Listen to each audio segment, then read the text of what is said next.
过来有嫌犯伫网络顶悬拍广告，因讲因在卖假的身份证，卖假的驾照。若是有人买，因就交互中国迄边去做，一张证件爱上万箍，甚至会当阁摕这假的证件去申请共享轿车、共享奥多麦的会员。因利用安尼先来趁钱，检方即马是依法甲伫台湾的7个嫌犯起诉。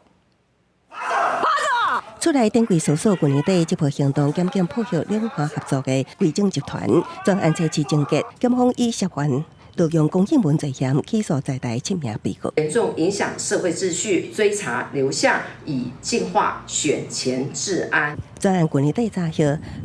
当时选情敏感时刻，警方把怀疑方用来选举犯罪，以反渗透法定罪嫌移送。不过检方认定无证据当证明，颠倒涉案来选号被告，就着体育群的游客员交互对方人士负责制作，甚至也搁盗用公信文，冤脑筋也当着驾照，用假证件注册 Airton 会员，将共享汽机车口座伫社群转卖协议。都设计的一个防伪的标志就是实体的驾照，上传那个共享机车的部分，就是业者那边要去做查证。就惊假证件好用来做歹代志，官方设计加入辨别措施，伫指环顶的下面照防伪标签随浮现，也毋过过去有冤有创关成功的案例。加啦！伊讲透过网络买到假的居留证甲身份证，也毋过雇主聘用无怀疑，也把发现线顶冒名申请信用卡，顺利续卡头路。即摆犯罪集团佫卡出伫咱国民众的外涉雇主，名甲身份证字号会当对象互真假真歹辨，难度增加。